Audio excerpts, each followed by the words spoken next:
bukan hanya soal perencanaan atau ada seperti kemarin di minggu lalu misal soal perencanaan 7 program apa ya? 17 program Prioritas itu kan atau terlibat ya sebagai partisipasi bagi warga masyarakat yang nanti akan menerima atau mendapatkan dampak daripada kebijakan.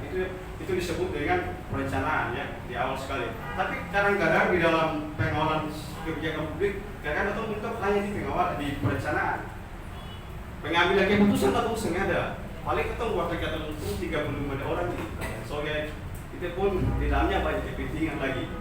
Lalu sampai pada pelaksanaan dalam ambaran dan IPS itu beberapa di kota Ambon.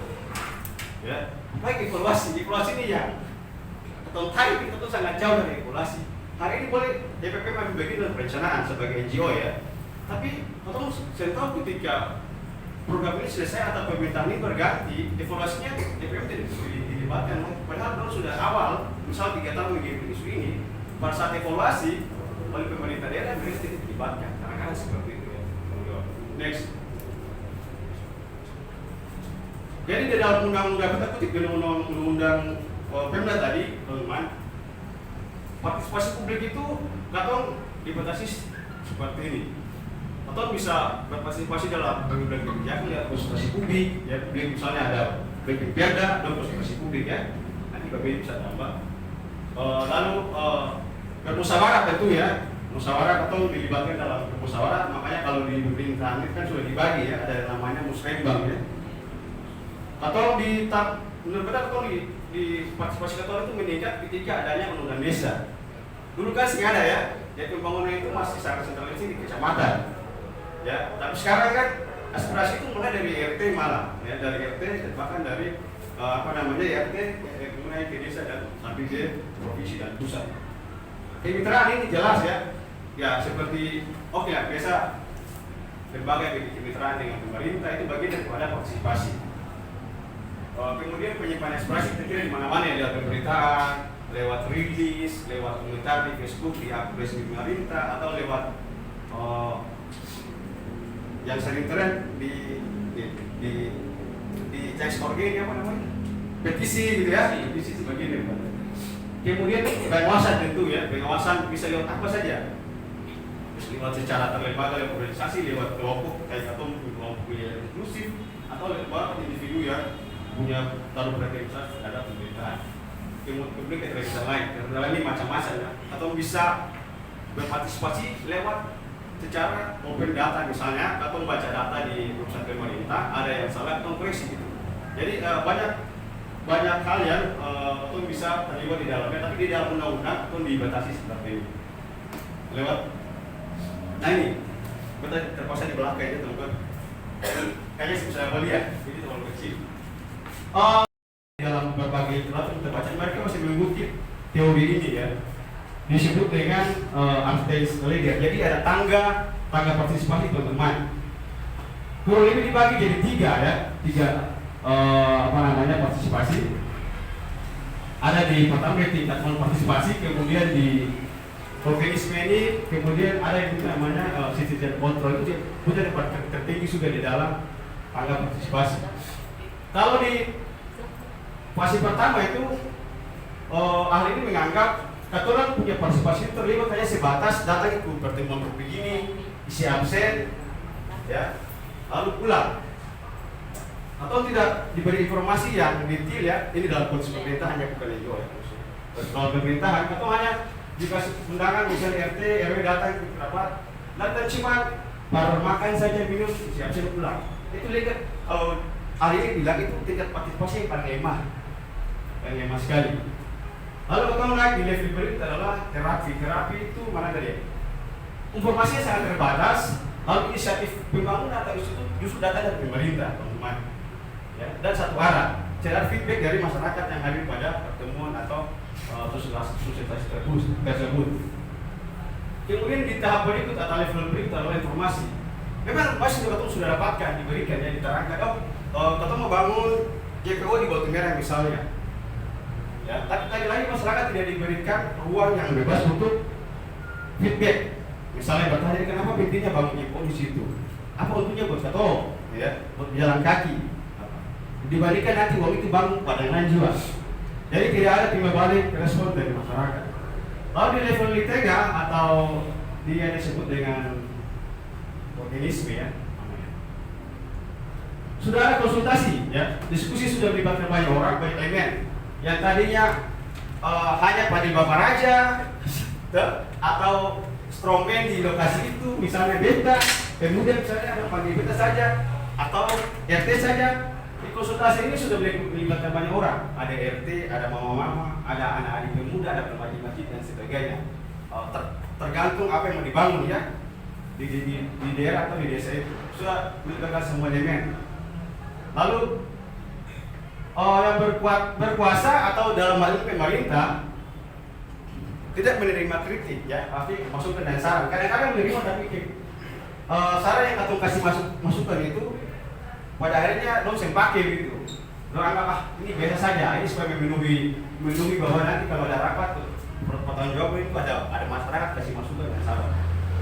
Level berikut adalah mengarah ke level sudah sangat kuat atau control citizen control. Ya. Mana ya?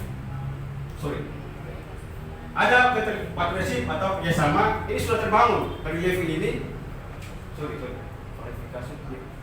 Oke, tadi ada lewat. Masuk di belakang dulu ya. Pihak berkuasa sudah berjanji melaksanakan aspirasi publik, tapi diam-diam ya tetap pada rencana awal tadi. Ya seluruh orang terima untuk punya masukan partisipasi nih.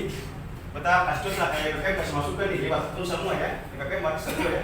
Dalam forum ini misalnya kasih masukan BPM lah. Bapeda bikin ini ya. Terus iya. Terus tadi nih.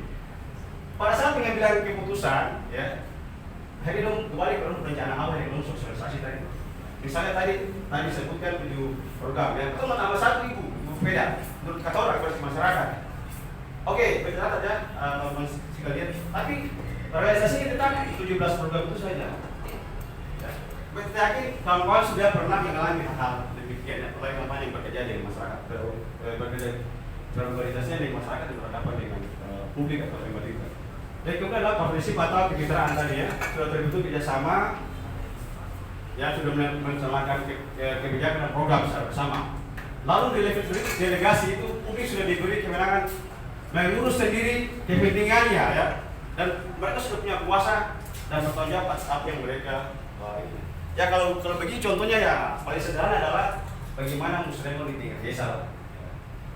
Itu kan masyarakat punya aspirasi publik kan, mau bikin MCK, mau bikin jalan, rapat jalan atau bangun fasilitas publik yang menunjang itu tanpa intervensi dari pemerintah karena mereka juga rasakan sendiri. Ya, puncak yang paling tinggi atau disebut dalam oleh ahli ini ya, partisipasi yang paling ideal adalah citizen control. Masyarakat inisiatif melakukan pembangunan bekerjasama dengan pihak luar. Jadi sudah mandiri nih, sudah selesai. Ya, level pengetahuan sudah selesai. Ya, bahkan masuk kepada level analisis dan sebagainya. Jadi masyarakat sudah pintar lah di sisi ini. Jadi partisipasi masyarakat datang di pertemuan pemerintah itu bukan lagi hanya kasih suara, aspirasi, tapi dorong sudah punya segalanya. Kalau dalam pemberdayaan itu dorong sudah punya pengetahuan mandiri dan dorong sudah punya survei. Bahkan dorong punya peluang untuk bekerjasama dengan pihak luar di lain pemerintah. Artinya misalnya karena pemerintah masyarakat sudah pintar, ya dorong bisa kerjasama dengan swasta untuk bangun punya desa misalnya ya, untuk daerah.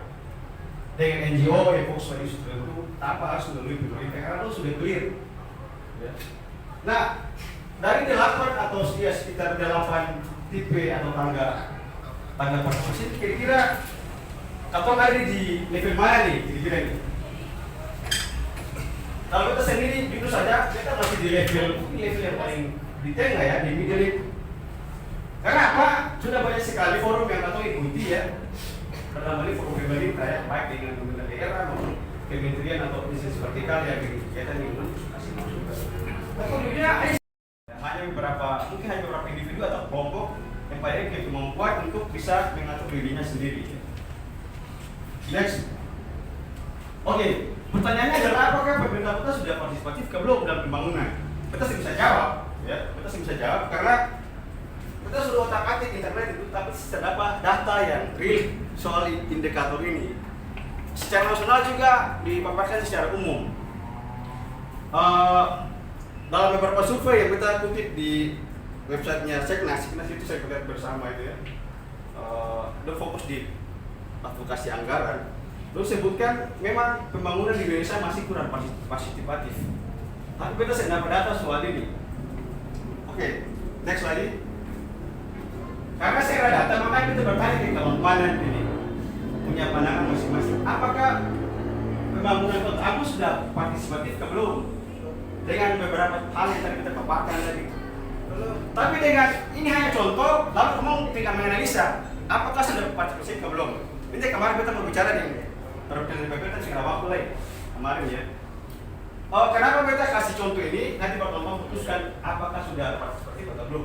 Ini contoh ya, ada 3 pasar yang dibangun di Ambon itu, akhirnya dia mubazir. Dan angkanya itu besar sekali, 12,1%. Ini pasar Nusantara, ada pasar di Waras sana, itu mau pasar di hutan sana, lalu ada pasar di Aglo sana, belum ada pasar di Nani ada lagi. Jadi dulu kita pernah menulis soal ini kawan-kawan, tapi sesempat. Karena ini dibangun saja nih, Tagalaya misalnya, Tagalaya, membangun saja. Dengan kalau di Waras itu, kita setahu itu 4M. 4M kalau mau bikin program berdaya sudah berapa orang di Jakarta tuh, sudah memanfaat. Jadi hal-hal kecil ini memang katong sering. Mungkin katong bilang siapa aku juga uang apa meja dibandingkan dengan APBD kota yang 1 triliun lebih itu kecil itu. Tapi kalau katong caca lagi, ini kita bisa bikin rumah satu misalnya tuh. Yang kedua, ada 17 halte ojek. Ini yang baru mau sampaikan. Kayak di depan Bupati di sana tuh. Itu halte kan ada tuh. Tapi sepanjang kita lewati, saya ada orang pernah gunakan angka dan rusak. Ya. Itu kerjasama dari Pemda Kota Ambon dengan CSR dari beberapa pihak swasta, salah satunya dari Pertamina dan lain-lain. Bayangkan tuh, dibangun dari Laha sampai di sini. Yang berikut, ya misalnya kebijakan lapak dibangun kasih trotoar. Oke, dari beta punya kasus itu, kira-kira sudah menandakan partisipatif atau belum? Partisipatif dalam pembangunan atau belum? Belum. Diduga kuat tidak? Jauh. Karena kalau pembangunan partisipatif, tentunya orang akan merasakan dampak dari pembangunan. Artinya ada aspirasi di situ. Misalnya orang mau bikin WC, kamu bikin sekolah misalnya. Artinya tidak aspiratif toh. Beta cerita lagi pengalaman. Kalau kamu masih pernah di kampung dulu ada program beta namanya program CK. Ada saya di kampung tuh. Ada. Di kampung ada 2, satu di ujung bawah, satu di ujung atas. Masalah sempat tidak rusak. Kenapa? Karena masyarakat masih enjoy beda di pantai. Sorry. Jadi secara sosiologi, pemerintah saya bikin survei, bikin pemetaan, bikin jajak pendapat soal penting kesehatan bangun CKD, kita kampung nih. Ya bisa masyarakat kalau mau menerima modernisasi ya. Tapi dibangun saja. Berarti tanpa perencanaan dan tanpa partisipasi publik yang luas. Oke, next. Oke, kita masuk transparansi. Ini alasannya sudah ada nih. Oke, SKP. Oke, sekarang kita uji lagi. Tadi partisipasi selesai, transparansi masih transparansi atau keterbukaan informasi publik. Ya, next satu kali lagi.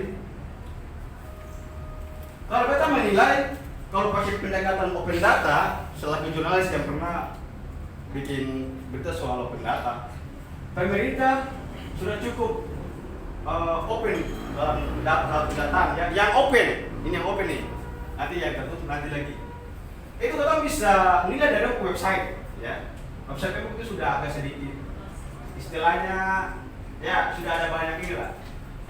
Dia running terus berita-beritanya, data-datanya, lalu berikut dia terintegrasi dengan website yang lain. Ada BMKG, ada LB apa ya, yang pengadaan barang jasa, PSE dan lain-lain. Artinya dia sudah terintegrasi. Itu tapi dalam perspektif open data atau data terbuka yang itu bisa akses oleh publik di mana saja. Lalu sudah punya PPD, ya ini berhubungan dengan Undang-Undang 14 tahun 2008 terkait dengan keterbukaan informasi publik. Next lagi.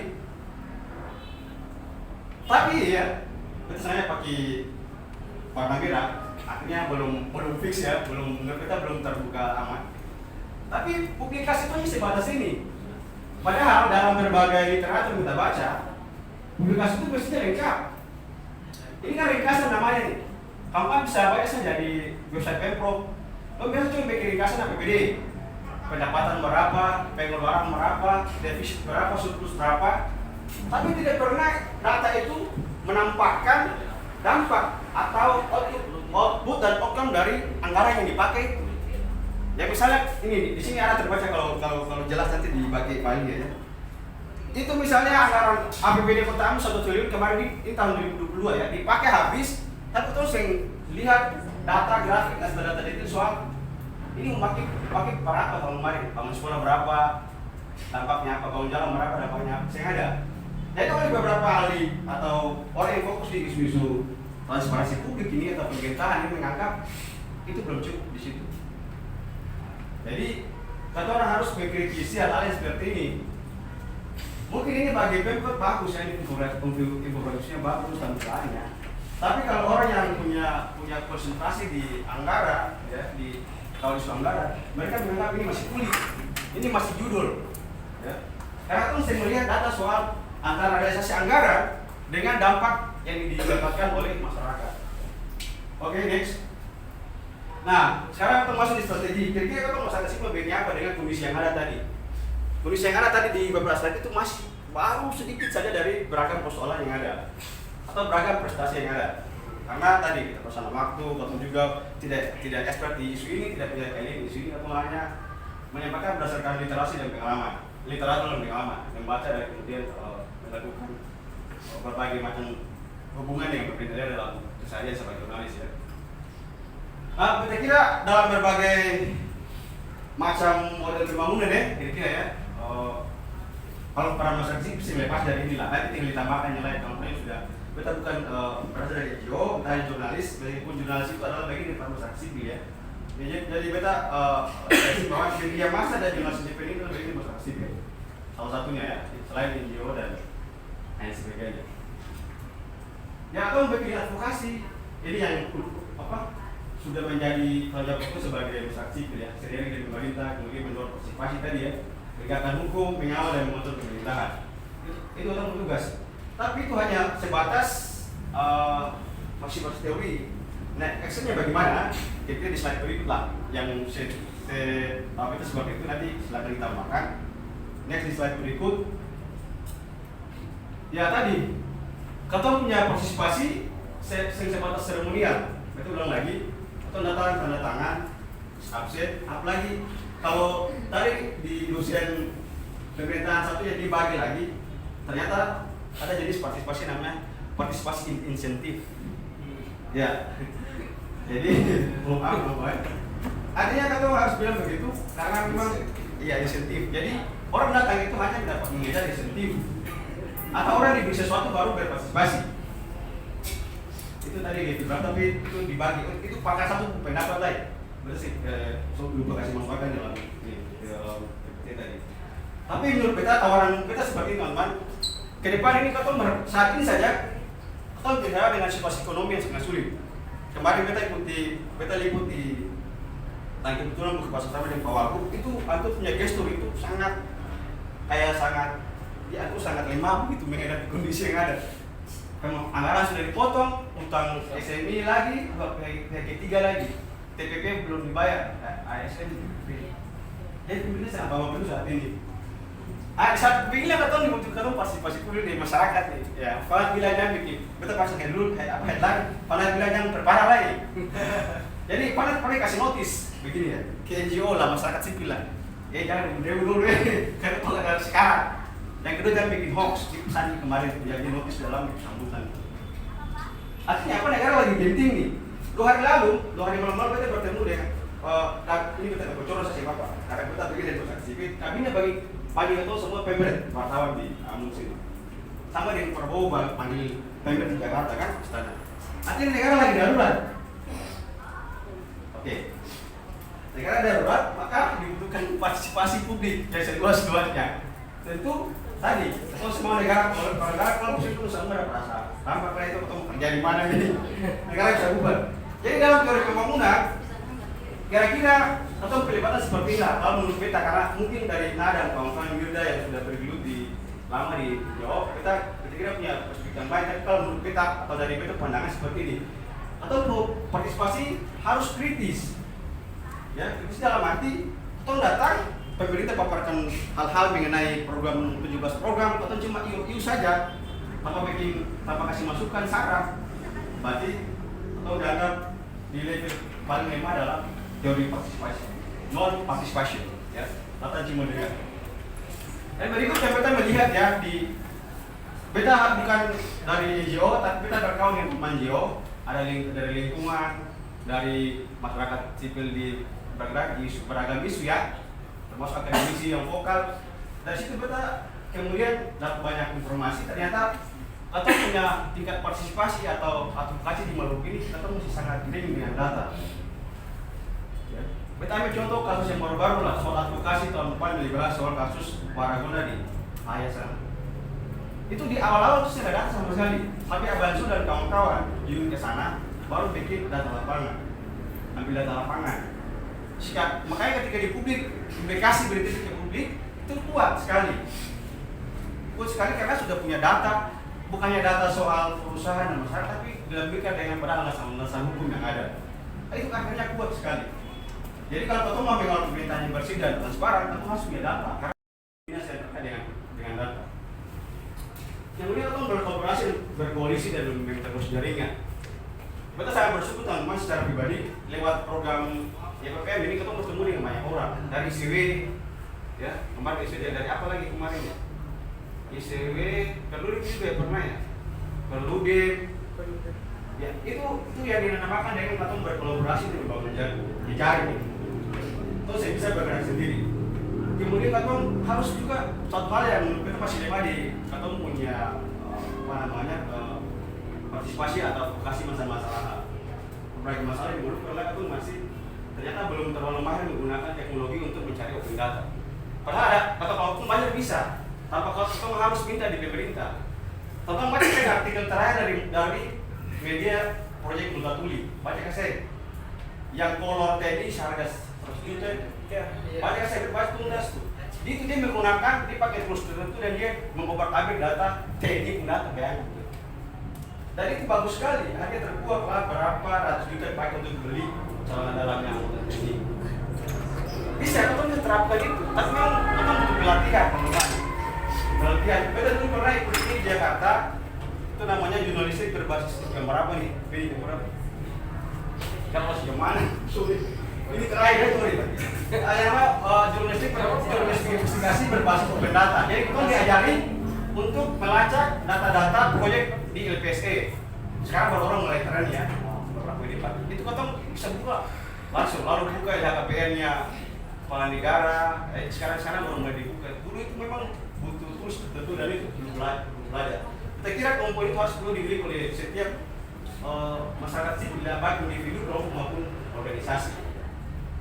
Yang berikut adalah tadi ini beta dapat dari ini lagi. Nah ini gue punya materi ini. Beta hari beta tadi nonton banyak webinar yang temanya soal ini.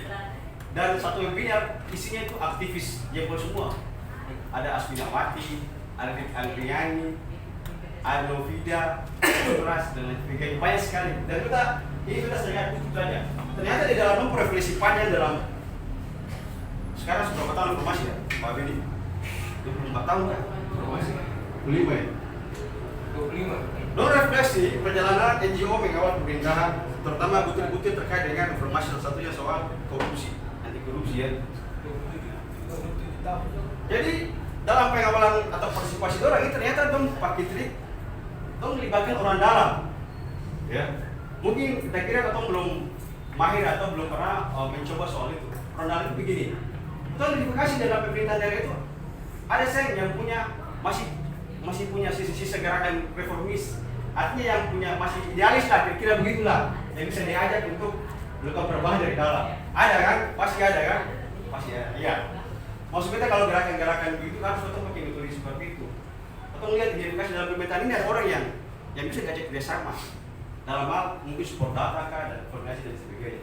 Yang berikut menurut beta atau perlu ya masyarakat sipil perlu bikin satu musyawarah besar ya khusus di Maluku. Ini juga kita khusus dari sana. Karena begini teman-teman, atau ini kan kerja lintas sektor dan isu ya. BPM bergerak dalam banyak isu pendidikan, pemberdayaan dan sebagainya.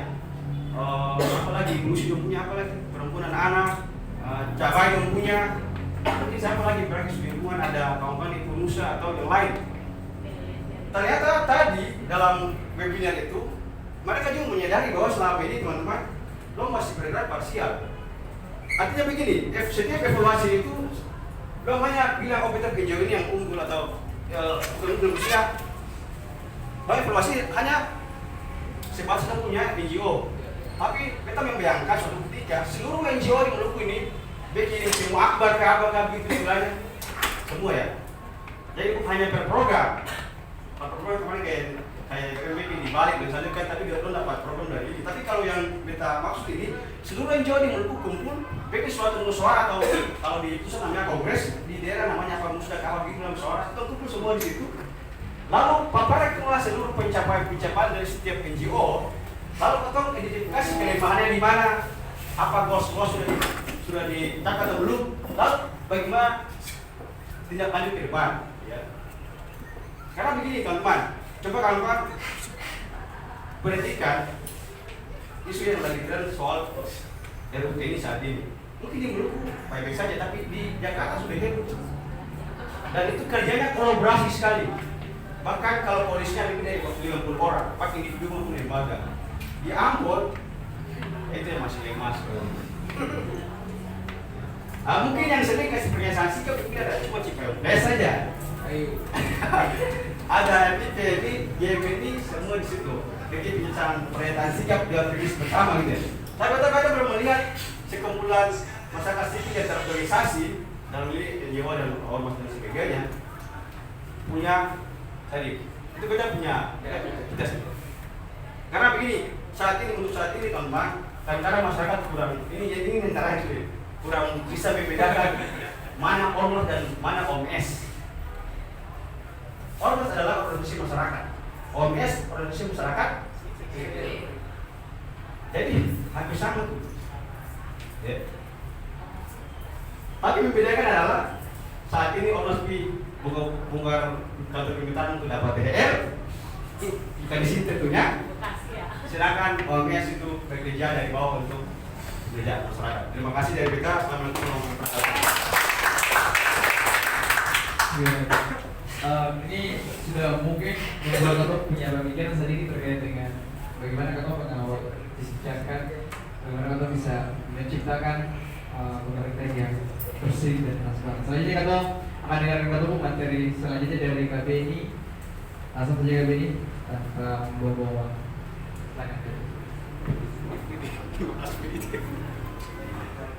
baik, saya kira apa namanya yang diuraikan oleh Abang Taji itu sudah kompleks sekali dan sudah cukup banyak menjawab kebutuhan. Sudah cukup banyak menjawab kebutuhan atau sebagai bagian dari masyarakat sipil. Nah, disclaimer sebelum kita menjelaskan beberapa hal, ini sangat benar-benar mendadak. Sangat benar-benar mendadak, jadi diupayakan semaksimal mungkin untuk menyiasati beberapa poin besar menyangkut dengan percakapan Katung di saat ini. Dan saya khawatir sebagian besar dari kita masih cenderung memahami bahwa masyarakat sipil itu sebagai organ yang selain tunggal tapi juga dia netral. Padahal masyarakat sipil itu diisi oleh beragam dinamika. Dan masyarakat sipil itu hendaknya dibayangkan sebagai bentuk yang sifatnya sangat dinamis. Nah, coba next kita bikin slide cuma sedikit saja untuk menjelaskan. Kita mungkin menguraikan terlebih dahulu tentang cara pandang mendasar dalam tradisi keilmuan guna memahami formasi masyarakat sipil. Teman-teman, disclaimer, dua aspek ini yang sangat berdampak pada pola pikir, perumusan, dan cara kita membayangkan tentang masyarakat sipil. Yang pertama, ada dari kita yang membayangkan masyarakat sipil itu sebagai masyarakat yang aktif, sebagai subjek politik yang aktif. Mereka terlibat dalam banyak kegiatan dialog, mereka terlibat dalam banyak kegiatan perjumpaan, baik antar sesama masyarakat sipil maupun dengan pemerintah. Persis pada saat itu kita sementara membayangkan masyarakat sipil itu sebagai masyarakat yang bertindak sebagai subjek politik yang aktif. Tapi ada juga yang kedua. Yang kedua, masyarakat sipil itu tidak selamanya aktif, tapi dia juga bisa pasif. Kenapa bisa pasif? Karena masyarakat sipil isinya yakni sekumpulan manusia sebagai makhluk sosioekonomi yang punya tuntutan hidup. Saya kasih contoh sederhana begini dong, pernah dengar di rumah tuh kalau ada kisru tentang negara yang sifatnya sangat urgen, tapi kata orang tua selalu di rumah bilang, cuma aja kamu pasti udah urusan-urusan yang masalah itu, kamu pasti udah pekerjaan dulu, kamu sekolah dulu, kamu coba mesti bantu bapak di mana, di kampung, di mana-mana gitu. Jadi yang pertama tadi kita membayangkan masyarakat sipil itu sebagai orang yang terlibat aktif. Dia setiap saat berkonfrontasi dengan isu yang sifatnya publik, tapi di sisi yang lain terdapat momentum di mana masyarakat sipil itu juga bisa pasif. Dan penyebab utama kenapa sampai dia pasif yakni bayangan dia sebagai sebagai manusia sosioekonomis, sebagai makhluk sosioekonomis yang punya beragam kebutuhan hidup. Oke, saya kira itu dari dua pandangan ini teman-teman, dua pandangan ini memberikan dampak yang signifikan dan cukup besar dalam cara kita memahami tentang seberapa progresif mulai dari bentuk, operasi hingga cara kerja masyarakat sipil.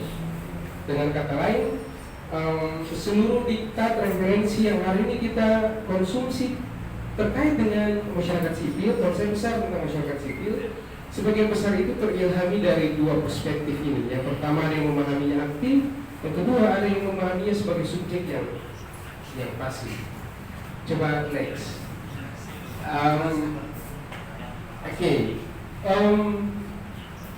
Seperti tadi di bagian pembuka kita sempat bilang, kita sempat mengkhawatirkan katong sama memahami masyarakat sipil itu sebagai subjek yang tunggal, tapi faktanya tidak. Teman-teman bisa perhatikan slide di depan ini. Masyarakat sipil itu kalau kita bongkar formasinya, masyarakat sipil itu dapat bersifat partikular. Partikular itu seperti yang tadi, yang pertama itu masyarakat sipil bisa bersifat partikular. Contoh dari partikularismenya masyarakat sipil itu contohnya kayak gini. Katong di satu forum yang sama, tapi pada saat yang sama Beta dan Abang Taju, Kakak Nam, dan Katong semua itu terlibat pada masing-masing formasi pelembagaan organisasi sipil yang beda-beda. Itu yang dimaksudkan sebagai partikular dari karakter yang sangat partikular dari masyarakat sipil. Beta terlibat dengan beta pun isu yang kayak tadi Bang Taju sempat jelaskan, dan beta sangat asik dengan beta pun isu. Begitu pun juga dengan Kakak Nam, kemudian dan yang lain. Ada yang fokus untuk isu pendidikan, ada yang fokus untuk isu kesetaraan gender, ada yang fokus untuk isu lingkungan, macam-macam. Dari yang sifatnya sangat partikular tadi, dia cenderung menghasilkan masyarakat sipil yang fragmented. Fragmented itu artinya katong saking sibuk yang katong urusan isu masing-masing sampai lupa untuk menggarap isu bersama. Sampai lupa untuk menggarap apa sih kira-kira yang hendak diformulasikan sebagai wacana dominan yang kelak akan diformulasikan secara bersama. Jadi dari karakteristik yang sangat partikular tadi, dia berpotensi menghasilkan gestur masyarakat sipil yang sangat fragmented. Kita setiap hari posting isu lingkungan, kita sangat sibuk dengan isu lingkungan. Kemudian Abang Taju sangat fokus dengan isu pendidikan, Kakak Nam sangat fokus dengan isu kesetaraan gender. atau masing-masing sibuk dengan isu katong masing-masing sembari lupa bahwa meskipun isu katong berbeda, musuh yang katong lawan itu ternyata sama. Itu dari yang partikular dia menghasilkan yang sangat fragmented tadi. Nah, kemudian ada masyarakat sipil yang berhasil mengembangkan wujud pelembagaan, tapi ada juga yang sangat sporadis. Pelembagaan, contoh dari pelembagaan masyarakat sipil itu seperti YPPM. YPPM berhasil mengembangkan gagasan untuk mengimplementasikan formasi masyarakat sipil yang terlembaga, atau sama dapat berkumpul pada wadah yang sama. Begitupun juga kayak OKP, kemudian organisasi macam-macam yang pemuda, agama, organisasi pecinta lingkungan, geng-geng motor itu juga bagian dari organisasi masyarakat sipil yang terlembaga, meskipun yang kita maksudkan sebagai pelembagaan organisasi masyarakat sipil itu tidak harus dibayangkan sebagai organisasi yang kaku, yang apa sih, yang kaku ya, yang sangat formal. Tapi setidaknya di situ ada norms, ada value yang apa namanya jadi standar orientasi. Selain bentuk pelembagaan, ada juga yang sangat sporadis. Yang sangat sporadis ini biasanya bergerak berbasis isu, dan kita tahu resiko dari pergerakan masyarakat sipil berbasis isu itu cepat sekali hilangnya. Dia cepat muncul tapi juga cepat hilang. Itu punya konsekuensi pada yang keempat, jangka panjang dan kasuistis. Kalau YPPM yang bentuknya kelembagaan, dia konsisten dan mungkin berjangka panjang, memperjuangkan isu yang selalu konsisten dari tahun ke tahun. Tetapi ada kecenderungan organisasi masyarakat sipil yang mengendap dari satu isu menuju ke isu yang lain dan sifatnya sangat kasuistis. Contoh, hari ini dia kritik kasus korupsi, besok lagi isu kritik, macam-macam. Dia mengendap dari satu isu menuju ke isu yang lain, berpihak menjadi isu yang lain. Kalau misalnya kita coba lacak, apa kira-kira konsistensi ideologisnya? Apakah ada konsistensi ideologis? Nyaris tidak ada konsistensi ideologisnya. Beda seperti misalnya kayak teman-teman YPPM, teman-teman UKP, teman-teman organisasi paguyuban yang sangat ideologis dan terstruktur. Tentunya juga tidak sporadis. Jadi saya kira ini menjadi semacam pengantar untuk kita coba untuk memprovok supaya jangan kita memahami masyarakat sipil itu tunggal. Masyarakat sipil itu dinamis sekali dan fragmented seperti yang tadi. Coba next. Oke. Dari dinamisnya masyarakat sipil, lantas bagaimana posisinya di dalam formasi kebijakan? Kita coba kasih dua sudut pandang untuk teman-teman pahami. Di satu sisi masyarakat sipil itu sangat dinamis, seperti yang tadi kami jelaskan tadi itu, sangat dinamis, sangat fragmented, sangat partikular. Itu di satu sisi, dan di sisi yang lain mereka hendak terlibat dalam perumusan kebijakan publik. Namun pada saat yang bersamaan formasi kebijakan pembangunan itu menghendaki pola kerja yang sangat teknokratis. Teman-teman, pola kerja yang sangat teknokratis itu berbasis pada spesifikasi keahlian yang sangat teknokratis. Kemudian di dalam formasi kebijakan pemerintahan ini sekaligus kita mention kosakata penting yang perlu teman-teman pahami. Ada beda antara government dan governance. Kalau government itu kita membayangkan dia sebagai pemerintah, sementara governance itu pemerintahan. Apa resikonya? Teman-teman ketika memahami government dan governance itu punya implikasi dalam partisipasi publik dalam rangka mendorong formasi kebijakan yang inklusif dan terbuka.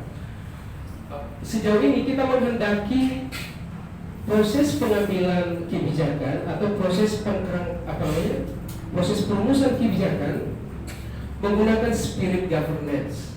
Kenapa governance dan bukan government? Governance itu dia memberikan sedikit ruang bagi partisipasi publik. Governance itu artinya kegiatan atau aktivitas di mana pemerintah terlibat bersama-sama dengan masyarakat merumuskan formasi kebijakan.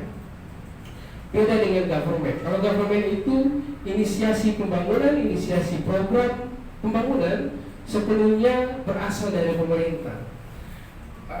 Perbedaan government dan governance ini sekaligus yang akan menjustifikasi pola pendekatan pembangunan, apakah top down atau bottom up.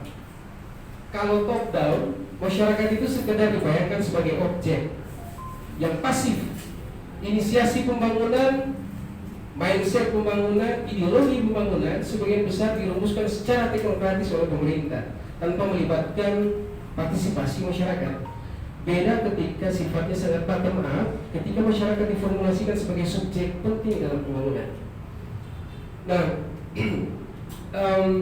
mulai dari proses itu, kita berharap tampaknya formasi kebijakan pembangunan hendaknya mengakuisisi dua prinsip penting dalam kebijakan.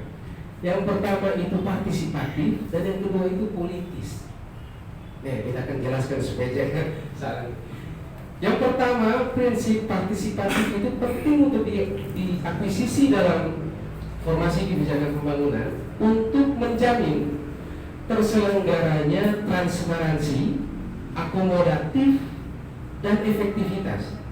Teman-teman kalau perhatikan program pembangunan ataupun program pembangunan, ketiga aspek ini selalu saja ada satu yang kurang, karena full. Kalau ketika dia transparan, ketika dia akomodatif, ternyata dia efektif. Begitupun juga, dia ternyata efektif, dia akomodatif, tapi dia tidak transparan. Pokoknya selalu saja ada satu yang kurang, selalu saja ada satu yang transparan. Itu prinsip yang paling mendasar. Transparansi itu setidaknya dikerjakan untuk membuka tabir di dalam kebijakan supaya tidak ada ruang gelap di dalam kebijakan pembangunan. Masyarakat dapat mengetahui persis proses mulai dari perencanaan hingga evaluasi dan implementasi misalnya. Lalu kemudian prinsip akomodatif tentunya pemerintah membuka luas ruang bagi keterlibatan publik serta efektivitas. Efektivitas itu sederhananya begini. Kadang-kadang pemerintah kalau bikin program itu bikin dulu baru pikir ini mau bikin apa dia kan. Efektivitas itu artinya tepat sasaran atau tidak. Sebagian besar program pembangunan kita kenapa sampai dikritik? Salah satu program paling krusial itu yakni soal efektivitas. Programnya oke jalan, tapi tidak efektif, tidak tepat sasaran maksudnya, tidak tepat guna. Bahasanya itu tepat guna, tidak tepat guna. Itu yang pertama soal partisipatif. Yang kedua tuh prinsip yang paling penting di dalam formasi kebijakan pembangunan itu prinsip politis. Politis bukan dalam pengertian yang sangat taktis dan praktis, bukan. Tapi melalui prinsip yang politis, formasi kebijakan pembangunan itu menjamin adanya representasi dan rekognisi. Sekarang kita mau tanya, kenapa sampai sebagian besar masyarakat sipil itu kalau ada formasi kebijakan pembangunan itu selalu dikritik? Kritik itu selalu berbasis karena yang pertama masyarakat merasa tidak representatif. Program pembangunan ini sepenuhnya tidak representatif. Representatif itu mereka tidak merasa menjadi bagian dari program pembangunan. Yang kedua tidak rekognisi. Rekognisi itu artinya pengakuan. Program pembangunan itu dapat dibayangkan sebagai insentif dari pemerintah guna mengakui keberadaan masyarakat sipil. Jadi poin menyangkut representasi dan rekognisi itu dapat kita sebutkan sebagai spirit dasar dari semangat yang sangat politis dari formasi kebijakan pembangunan. Coba next yang terakhir, ini slide terakhir. Nah, soal pelibatan masyarakat sipil tadi Bang Taju sempat singgung kan. Lantas bagaimana caranya pelibatan masyarakat sipil? Yang pertama, kapan bisa terlibat dari luar? Dari luar ini seperti Bang Taju sudah jelaskan sangat sistematis tadi. Kapan dapat mengorganisir kelompok masyarakat sipil. Seperti yang tadi formasi masyarakat sipil itu dibayangkan sebagai kelompok yang fragmented dan partikular, tapi persis pada saat yang sama atau hendak merumuskan nodal point. Nodal point itu semacam titik temu, di mana yang partikular banyak tadi, ada yang bergerak di beragam isu tadi, berjumpa pada satu kesempatan yang sama, entah itu karena kesamaan wacana, kesamaan isu atau kesamaan musuh bersama, yaitu soal mengorganisir kelompok sipil. Demonstrasi itu juga bagian dari partisipasi publik, menyuarakan pendapat, kemudian mengkritik dan mengevaluasi perumusan polisi brief. Sepertinya ini yang paling jarang dilakukan oleh masyarakat sipil. Perumusan polisi brief. Polisi brief itu semacam rujukan kebijakan. Memang polisi brief ini paling banyak dikerjakan oleh akademisi. Akademisi paling banyak dikerjakan oleh akademisi. Tapi masalahnya sekarang begini. Ini sebetulnya autokritik untuk kita akademisi. Kadang-kadang akademisi ini merasa paling tahu soal masyarakat, paling dekat dengan masyarakat, merasa paling populis rasanya. Tapi yang dikehendaki di dalam formasi kebijakan pembangunan, setidaknya dia efektif, dia tepat sasaran, dia sanggup mengakomodasi kepentingan masyarakat. Tapi saya kira poin soal perumusan polisi itu penting dibumikan. Lalu dialog, forum bersama, mitra pembangunan macam-macam. Dan juga yang kedua tadi, keterlibatan dari dalam, entah itu masuk di dalam sistem dan lain-lain. Di bagian bawah itu kita masih kasih merah, kita sama dengan Bang Tajo tadi, kasih merah. Sekarang begini, tadi kamu sudah bicara soal masyarakat sipil, formasi masyarakat sipil. Kalau kamu sudah bicara soal formasi kebijakan pembangunan, lantas bagaimana praktiknya? Teman-teman, kampung sejauh ini itu sebetulnya difasilitasi melalui program-program reses. Anggota DPRD itu kan paling banyak reses, ya kan? Hanya saja ada kritik yang cukup tajam tertuju ke model pengorganisasian program-program reses. Yang diharapkan, kalau saya saja kamu belajar legislasi, program reses itu ditujukan untuk anggota DPR turun ke dapil, menyerap aspirasi, lalu balik menghasilkan produk legislasi. Produk legislasi berupa apa? Perda, entah itu apapun. Prinsipnya dia turun ke dapil, menyerap aspirasi, balik menghasilkan produk legislasi. Sejauh ini yang di framing, yang dikerangkai, dia turun ke dapil, lakukan program karitatif. Karitatif ini apa? Bagi-bagi sembako yang sebetulnya saya juga tidak tahu apakah butuh atau tidak. Tapi prinsipnya fasilitas program reses dimaksudkan untuk itu. Kalau turun ke dapil, periksa apa saja krisis yang dialami oleh masyarakat sipil, balik merumuskan itu dalam program produk legislasi. Yang kedua, kita ini refleksi kata sebagai warga kota. Kata wali kota ini paling sering bikin, belakangan sudah sering bikin wali kota jumpa wajar. Wali kota jumpa warga. Saya kira ini dapat disebut sebagai bagian dari upaya pemerintah untuk membuka ruang partisipasi publik. Ketika pemerintah membuka diri untuk menghimpun masukan, menghimpun kritikan, menghimpun macam-macam. Tetapi kembali lagi tadi, yang kita bayangkan seluruh program yang sifatnya partisipatif tadi seperti reses, kemudian wajar itu tampaknya harus berbuah pada program, harus berbuah produk legislasi. Itu saya kira itu standarnya, apalagi untuk anggota dewan. Kalau misalnya kita bayangkan ini soal relasi antara eksekutif dan legislatif, kalau misalnya kita bayangkan siapa yang paling dekat dan terkoneksi setiap hari dengan masyarakat, saya kira anggota DPRD itu hampir tiap hari duduk nongkrong dengan dengan masyarakat kan, duduk nongkrong dengan masyarakat, tidak ada protokol yang begitu ketat sebagaimana wali kota. Wali kota itu kan penerapan protokolnya ketat sekali, untuk berjumpa juga perlu tahap macam-macam. Beda dengan anggota DPRD. Anggota DPRD itu tiap hari jumpa rakyat juga boleh, tapi yang selalu Katong kehendaki yakni proses perjumpaan itu setidaknya dia menghasilkan produk legislasi. Sebab coba sekarang Katong periksa berapa banyak program reses yang sudah berhasil terkonversi menjadi produk legislasi. Produk legislasi itu berupa apa? Perda macam-macam. Berapa banyak? Kalau saya mungkin nanti dikasih info, dikasih tahu sama Bang Tajo, mungkin bisa saja Katong periksa atau Katong cek di DPR atau di Katong kota antara eksekutif dan legislatif. Di antara kedua ada beberapa fasilitas yang sudah tersedia melalui demokrasi, terfasilitasi melalui penyelenggaraan pemerintahan negara yang sangat demokratis, tapi tidak cukup dimaksimalkan untuk menghasilkan beragam produk legislatif. Padahal itu sebetulnya membuka ruang partisipatif publik yang cukup besar. Nah, saya kira ini slide terakhir. Jadi ini juga kan pas jam berbuka kan, jadi saya lihat data juga bicara lihat waktu. Jadi saya kira mungkin untuk sementara demikian, mungkin nanti dapat kita kembangkan di dalam diskusi. Saya akhiri dan saya kembalikan kepada moderator. Terima kasih dan selamat sore. Oke, saya Katong beri tepuk yang luar biasa sebagai pemikiran. Karena ini merupakan bagian dari pergerakan kita selama ini, apa yang kita lakukan selama ini.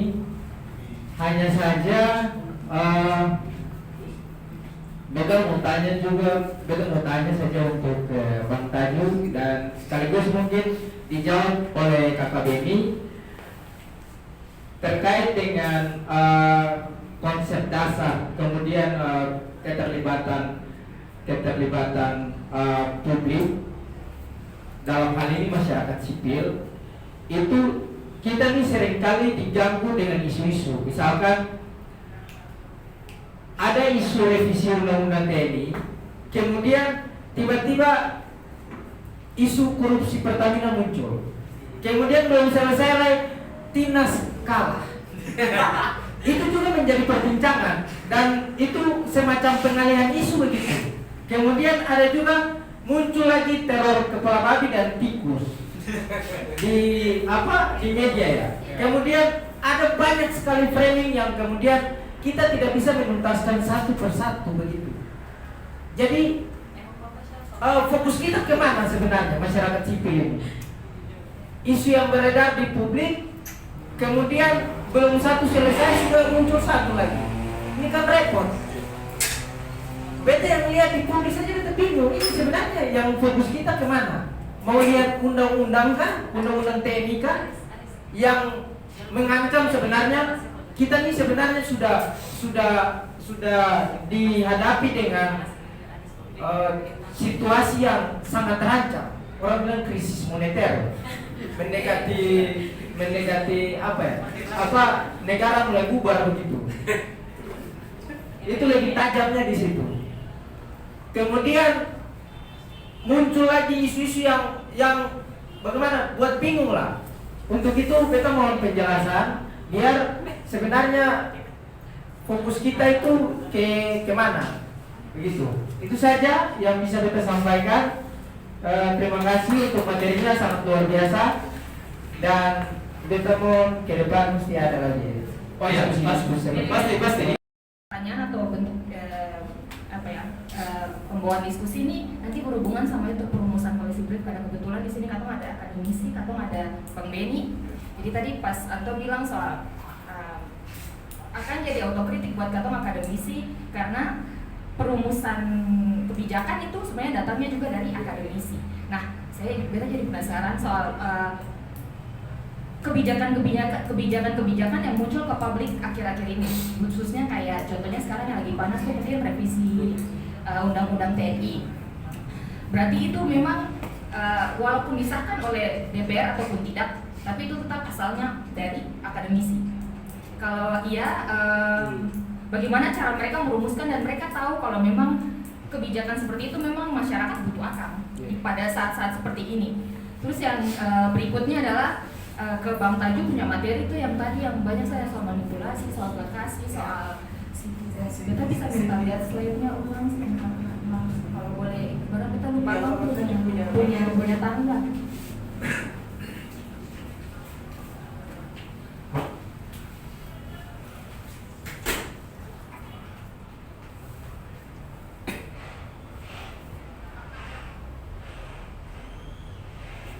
yang Oh, boleh, maaf, ada surat ini tangga partisipasi publik.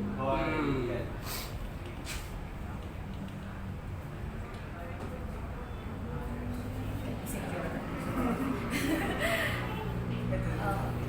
Terima kasih kakak. Bagian ini citizen control, maaf Pak Menteri, terima kasih.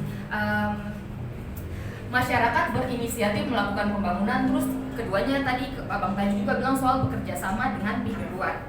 Nah, citizen control ini adalah tangga partisipasi publik, kalau saya salah tadi itu soal katong dengan pemerintah.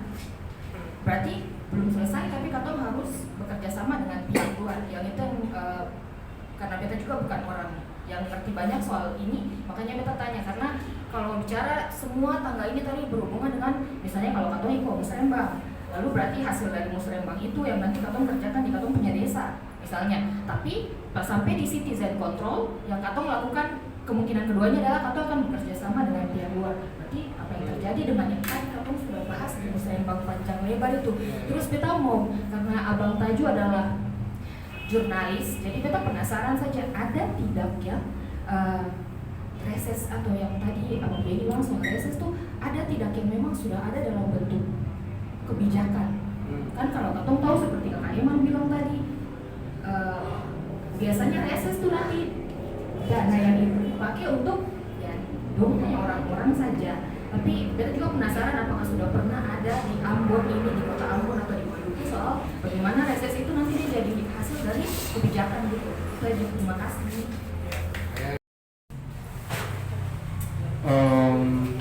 Sebetulnya bukan ditutup. Beberapa dosen di dalam FISIP UGM bekerja sama dengan Badan Legislasi DPR RI merumuskan naskah akademik revisi Undang-Undang MD3. Undang-Undang MD3. Saat saya tahu persis karena saya terlibat, saya saat itu terlibat aktif. Saya saat itu terlibat aktif di Fora Kajian Legislasi bersama dengan Badan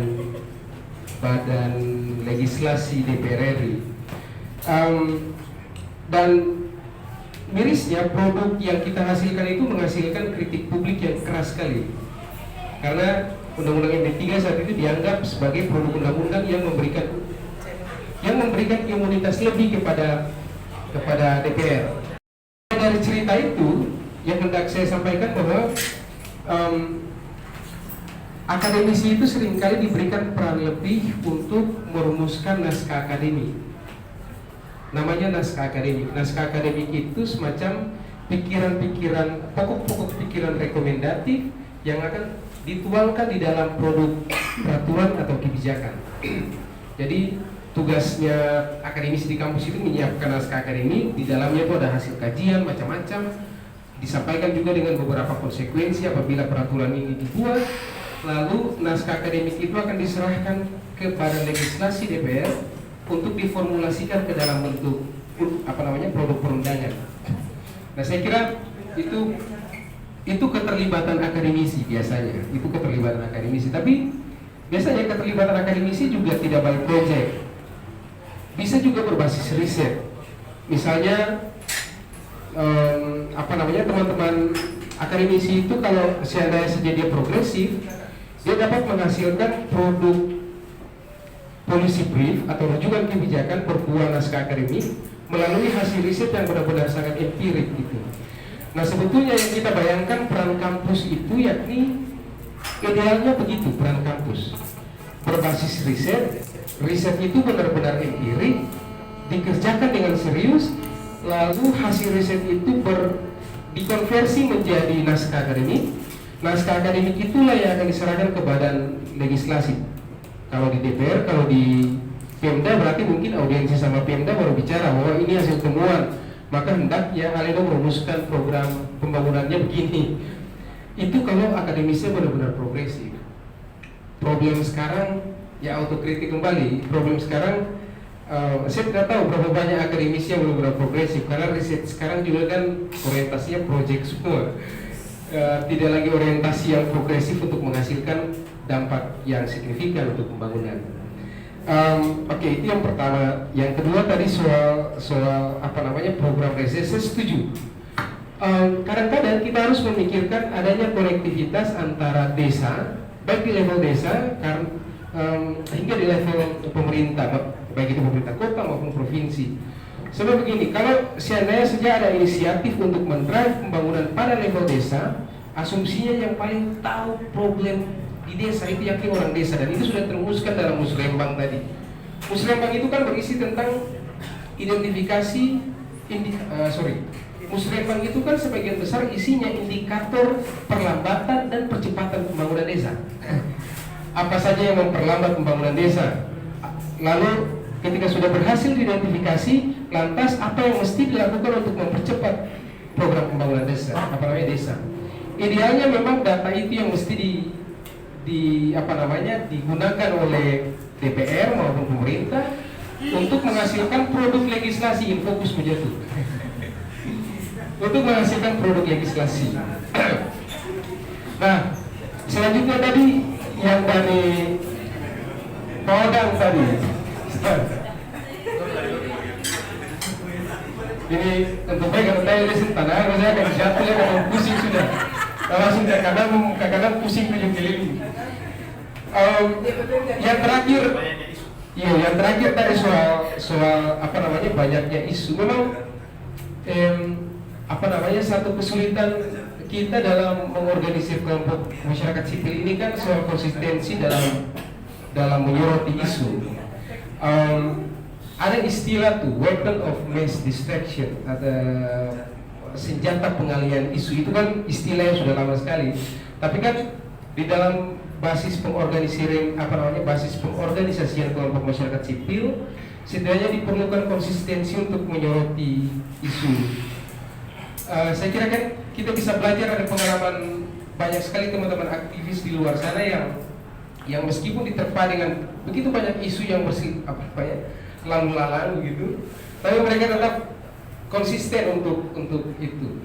Nah, saya kira ini kan kembali lagi autokritik kepada kita yang aktivis, misalnya teman-teman yang aktivis, untuk memikirkan kembali apakah model pengorganisasian kelompok sipil yang sudah kita lakukan itu cenderung kasuistis ataukah tidak? Kalau yang kasuistis itu cenderung cepat sekali hilangnya, cepat sekali berubah orientasinya. Tetapi kalau yang benar-benar ideologis, saya kira dia tampaknya konsisten untuk memperjuangkan isu. Ini sudah azan. Iya. Oke, teman-teman. Karena selama habis lebaran itu sudah usul revisi undang Polri nggak kuat. Jadi ke depan ini itu tantangan masyarakat itu sangat kompleks. Anton notis Anton bilang, kalau tidak salah 7 pasal yang akan direvisi. Bayangkan 3 saja yang tadi punya kan Bapak Fulur. Ya, Bapak Fulur dalam arti semua DSD masyarakat sipil itu diarahkan ke sana. Bahkan Tato yang hari ini ngopi di sini untuk bicarakan. Nanti Tato punya perspektif interest ke situ juga kan. Ya. Tapi jangan khawatir teman-teman,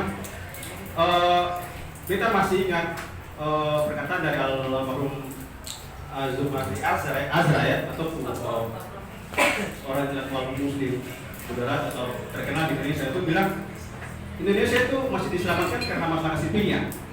Tepuk tangan untuk semua.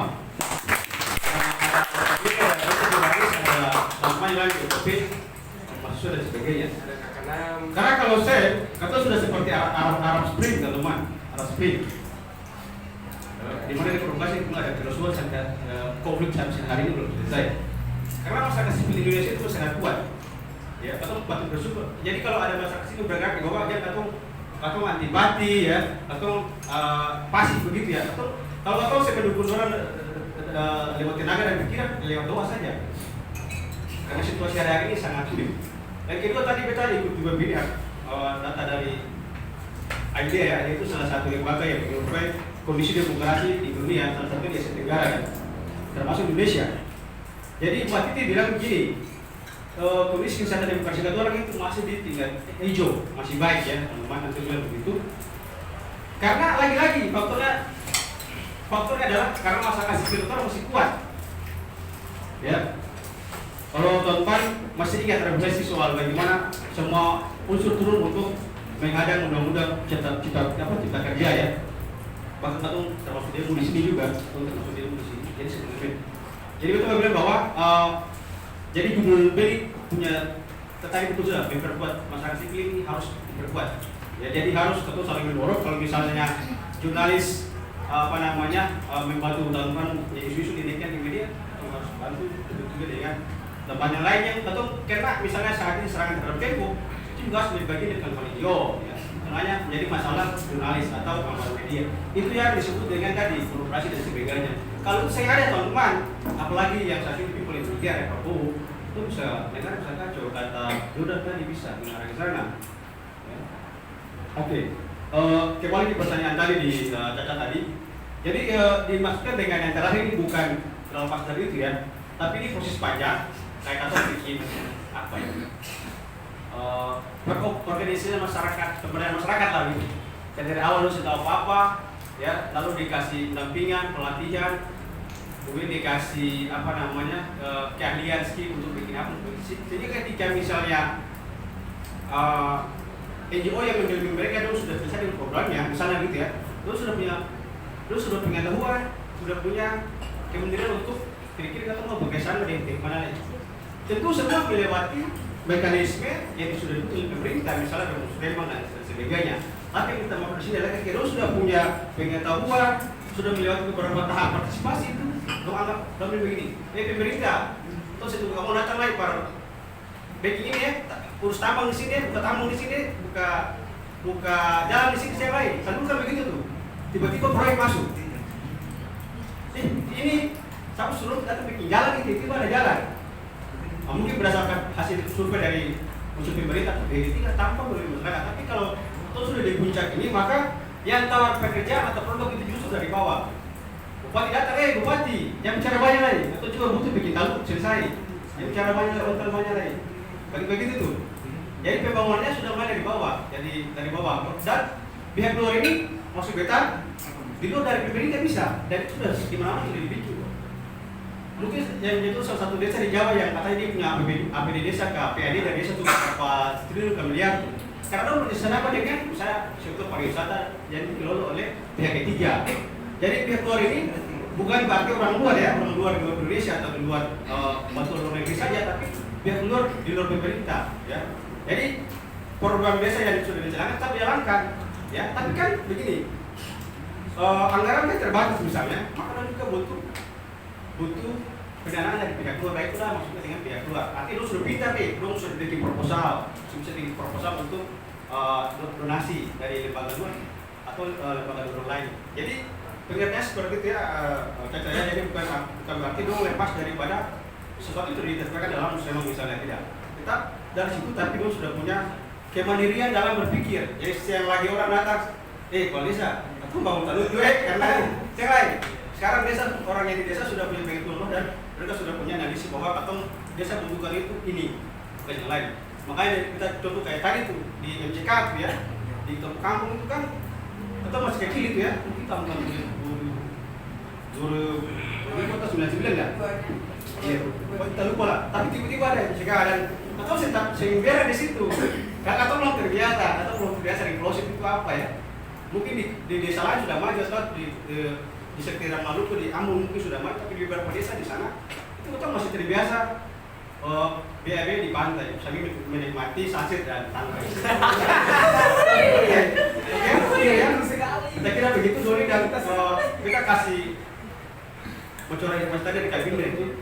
Jadi kalau teman lihat kemarin kan Prabowo panggil seluruh pemret di istana kan, yang dari kemudian menjadi pertanyaan publik, kenapa semua pemimpin media massa dipanggil ya?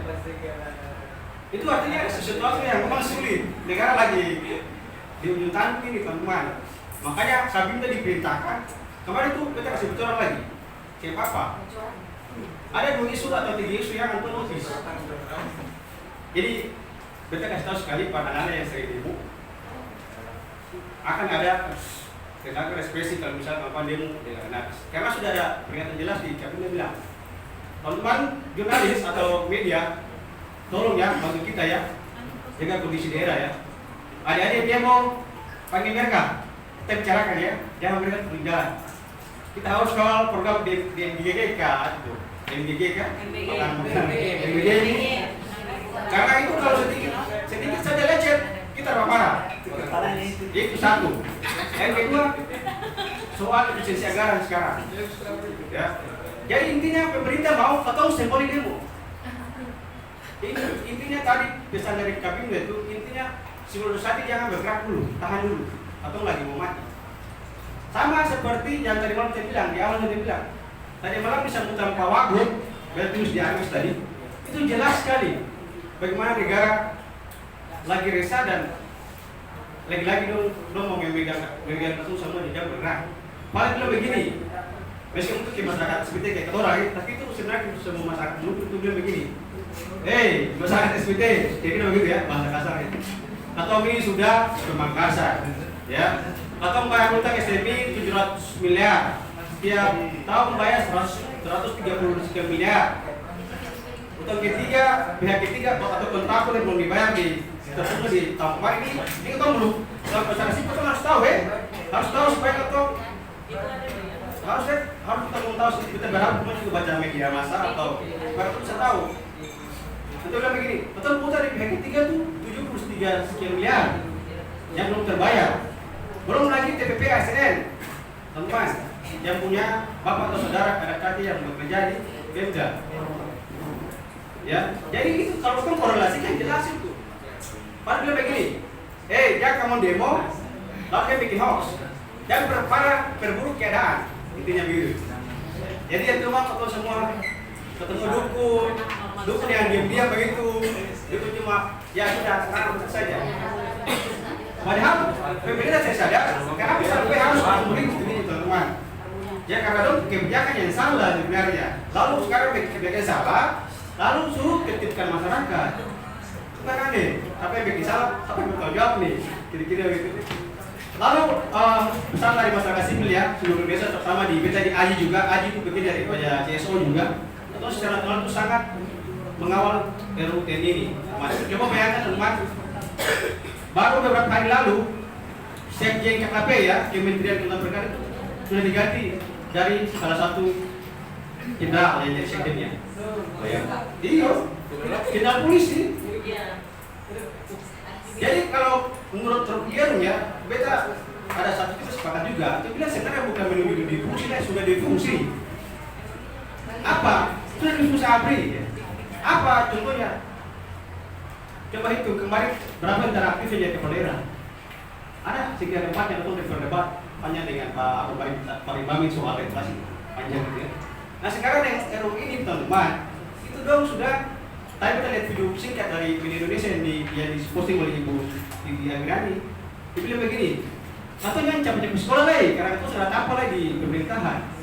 Karena ke depan nanti militer yang ambil alih semua. Ya, karena kalau kamu baca tulisannya Madi Supriyana di Madi itu jelas itu sudah jelas. Ada ribuan jenderal yang saya kerja saat ini. Ya, salah satu pekerjaan kerja adalah apa? Bukan orang sipil yang masuk lalu bekerja. Ya, jadi satu terakhir, mudah-mudahan atau bisa kawal bersama ke depan belum selesai. Ini sudah diketuk beberapa hari lalu ya. Saat ini per hari ini 3 hari lalu ada sekitar beberapa mahasiswa UI yang membuat undang-undang itu. Kamu tahu kan sih? Ya, harus baca ya. Ada sekitar 9 orang ya yang membuat undang-undang itu. Artinya masih ada harapan nih. Itu kelas mahasiswa. Atau di sini mau pengen apa nih? Tadi diskusi yang enak mau pikirkan apa? Berarti kamu lihat kayak ketemu semua. Intinya aku tetap mendukung supaya undang-undang TNI itu dikembalikan pasalnya. Ya. Tidak boleh ada kasih ruang untuk militer masuk ke ranah sipil. Dari 14 kementerian lembaga yang dong ingin masuk, dari 10 ketika dirubah akan menjadi 15. Bukan 10 lagi, tapi 14 kementerian lembaga yang dong bisa masuk. Tapi memang dong kunci di pasal ketiga dengan syarat mengundurkan diri. Tapi bukan ini saja lah kan. Kita masih ada roh-roh tadi roh-roh seorang militer itu pasti ada di dalam pemerintahan lah. Prabowo yang sudah pensiun lama-lama masa gaya masih militer, apalagi baru pensiun. Oke, sekian dari kita teman-teman. Semoga menjadi harapan atau diskusi yang lanjut. Terima kasih. Oke, tadi saya yang mau bertanya. Jadi pertanyaan saya ini berkaitan dengan tantangan dan realitas yang terjadi di pemuda. Bagaimana pemuda dapat memastikan bahwa kebijakan yang dibuat oleh pemerintah ini benar-benar mengakomodasi kepentingan masyarakat sipil, yaitu pemuda, bukan hanya untuk kepentingan tertentu. Terima kasih. Sama kakak tadi, jadi kita ingin sharing saja teman-teman, siapa tahu ini jadi bahan evaluasi katong, karena materi ini cukup berat bagi kita karena kita bekerjanya di sosial khususnya penanggulangan HIV/AIDS, tapi berkaitan dengan materi ini akan belum terlalu masuk di bawah mengotak begitu. Tapi kita mencoba untuk bagaimana menyampaikan banyak hal dari kita punya teman-teman yang positif HIV/AIDS yang mungkin lewat diskusi ini bisa tercover dan bisa jadi advokasi bersama ke depan kalau misalkan teman-teman bersedia berkoordinasi dengan ketum untuk nantinya ini menjadi bahan advokasi bersama. Kita sebagai advokasi officer di Yayasan Unimiku Manise, dan di ketum Unimiku itu ketum punya 3 program. Yang pertama penanggulangan HIV/AIDS khususnya pekerja seks perempuan, dan yang kedua ketum punya program kelas sekolah ceria untuk anak dengan HIV/AIDS dan juga yang terdampak, dan yang ketiga ketum punya program pendampingan sosial kepada teman-teman HIV/AIDS di Kota Ambon. Yang menjadi kendala ke ketum secara lembaga teman-teman di LSM itu ketika ketemu audiensi dengan OPD berkaitan dengan hal yang menjadi kebutuhan teman-teman ODIF ini banyak sekali kendala. Karena kalau di ketemu itu aturannya ketemu saya bisa kasih data by name by address ketika ketemu melakukan audiensi. Palingan ketemu kasih data berupa berapa jumlah total orang dengan HIV/AIDS di Kota Ambon misalnya, tapi kadang-kadang beberapa OPD itu minta by name by address, sedangkan ketemu tidak bisa kasih hal itu. Kenapa? Karena ini menyangkut dengan privasi teman-teman ODIF tersebut. Karena berdasarkan pengalaman teman-teman di kantor rumah singgah, kebetulan kita salah satu pengelola, kami pernah menampung beberapa pasien yang dia sudah sampai ke tahap tukso jadi kencing berak tanpa tidur, atau yang ngurus kita. Jadi kita tahu betul bagaimana kalau misalkan kita kasih data by name by address ke yang meminta, itu akan sangat fatal. Kemarin kita baru audiens dengan salah satu pemerintah negeri di Kota Ambon dan hal yang sama juga terjadi. Dia pengen bantu ketum untuk isu penanggulangan HIV/AIDS, tapi dia minta by name by address, sedangkan ketum menolak keras untuk tidak kasih data by name by address. Nah, teman-teman, berdasarkan nomenklatur dari Kementerian Sosial Republik Indonesia itu beberapa tahun terakhir sudah tidak ada lagi, sehingga misalnya di sosial kota itu hanya mengcover kurang lebih 17 klaster, dan teman-teman HIV juga termasuk dalam klaster tersebut. Bahkan teman-teman dari Kota Maluku juga sama. Sehingga ini menjadi kendala ketika kadang melakukan audiens. Kenapa? Kalau teman-teman tahu, semua negara termasuk Indonesia itu disubsidi obat ARV-nya lewat Global Fund. Dan salah satu dampak dari Presiden Amerika Serikat Pak Donald Trump kemarin, ini sebelum efisiensi anggaran dari pemerintah Indonesia, kadang LSM sudah terkena dampak tersebut. Jadi teman-teman bayangkan kalau misalkan di Kota Ambon kurang lebih 8.000 kasus orang dengan HIV/AIDS itu kalau dipotong anggarannya dan tidak lagi disubsidi oleh pemerintah lewat Kementerian Kesehatan, bagaimana nasib teman-teman ODIF yang sedang berjuang minum ARV? Paling menyedihkan teman-teman, karena banyak itu ya teman-teman yang putus obat karena ini bukan hanya soal subsidi gratis tapi bayangkan kalau betul di Kota Ambon contoh teman-teman akses ARV itu sangat dekat dengan layanan-layanan yang sudah PDP. Bagaimana dengan ketuanya teman-teman di Maluku Barat Daya, Kepulauan Tanimbar, Maluku Tenggara, apalagi betul Maluku Provinsi Kepulauan, dan kita sangat tahu betul bagaimana kita punya teman-teman berjuang untuk minum obat. Dan kasus yang teman-teman tentu harus berpikir bahwa kalau misalkan 10 atau 15 tahun yang lalu angka kasus HIV itu dia mulai dari rentang usia 25 sampai 30, tapi sekarang dia bergeser dari 16 sampai 21 tahun. Angka kasus terakhir yang kemarin kita tangani itu anak 16 tahun positif HIV/AIDS. Jadi bagaimana dia depresi, kesehatan mentalnya sangat terganggu dan dia mencoba melakukan percobaan bunuh diri. Lalu kita dapat telepon dari dokter, dia orang tua. Lalu kemudian kita pendampingan mandiri ke klien tersebut, dan sampai sekarang dia sudah patuh minum obat dengan teratur kembali. Dan teman-teman, setelah keputusan anggaran dari Pak Presiden tersebut mengakibatkan kurang lebih 1.121 orang teman-teman ODIF di Kota Ambon itu kena dampaknya. Kita punya banyak program teman-teman yang intervensinya kepada teman-teman ODIF ini di Maluku, tapi itu tentu saya punya anggaran yang besar, apalagi ketemu skalanya LSM. Jadi Ketong sangat meminta kalau misalkan ini goals, karena tahun lalu Ketong sudah audiens dengan Pak PJ Wali Kota untuk bagaimana kalau bisa ini dianggarkan bagaimana supaya kebutuhan teman-teman ODIK di Maluku ini bisa diatasi begitu. Kalau misalkan dari 8.000 dikurangi 1.121 orang, lalu bagaimana dengan kurang lebih berapa tuh 6.000 atau 7.000 orang lainnya yang memang kena dampak. Ketong punya kasus terbaru per Januari sampai dengan Maret ini kurang lebih 123 kasus HIV baru. Nah, Ketong punya 5 populasi kunci itu teman-teman yang jadi intervensi Ketong, teman-teman LSL, teman-teman transgender, orang dengan HIV positif, pengguna nafsa, dan juga Ketong punya teman-teman pekerja seks perempuan. Nah, kalau misalkan kendala yang Ketong hadapi di lapangan itu biasanya berkaitan dengan teman-teman free yang biasa pakai micet dan lain-lain. Ketong sulit jangkau dong karena belum berpindah-pindah lokasi. Kalau di kafe karaoke itu gampang karena Ketong kalau ke sana koordinasi dengan yang mamanya itu enak begitu. Dan ada yang ibu hamil HIV positif dibawa ke layanan, Ketong coba untuk melakukan pendekatan lagi dan itu dia sudah kabur. Banyak kasus yang terjadi kayak begitu teman-teman. Jadi harapannya semoga Ketong punya kepemimpinan baru ini teman-teman mungkin bisa, karena itu isu HIV di Kota Ambon ini terlalu seksi untuk beberapa OPD. Jadi kalau Ketong audiens itu paling ditanya gitu, kasih Ketong nama supaya Ketong tahu dia tinggal di mana, biar kalau ada apa biar Ketong yang tangan. Ketong bilang, Pak Ketong bisa segampang itu Pak bicara begitu. Kalau misalkan contoh itu orang HIV positif, lalu kita bilang kalau kita terima contoh kita pusat-pusat yang akan ini masalah berbeda karena ya kita sah-sah saja. Bagaimana dengan dia yang belum terlalu mau untuk terbuka dengan lingkungan. Karena punya pengalaman di tahun kemarin itu ada 47 orang karena dengan sengaja dibuka statusnya oleh teman-teman nakes, akhirnya apa? Meninggal, putus obat. Ketong tinggi lagi itu ada yang dulu pakai pising minum, jadi di bawah tempat ini dia simpan obat pising mau minum karena itu dia kena mental duluan sebelum dia minum obat. Itu kendala-kendala yang Ketong hadapi. Jadi itu harapannya di tahun ini mungkin dengan program-program yang dilakukan oleh Ketong punya pemerintah terpilih saat ini mungkin bisa membantu untuk kerja-kerja Ketong di LSM memang fokus ke isu penanggulangan HIV teman-teman. Itu dari kita banyak. Aktivis lingkungan, aktivis pendidikan, aktivis teman-teman disabilitas, aktivis teman-teman HIV ya. Jadi sebenarnya kalau melihat kembali paparan dari Kak Beni tadi terakhir yang bahasa mereka tuh jangan terkooptasi dengan civil society yang punya gerakan-gerakan yang terlalu formalitas gitu ya.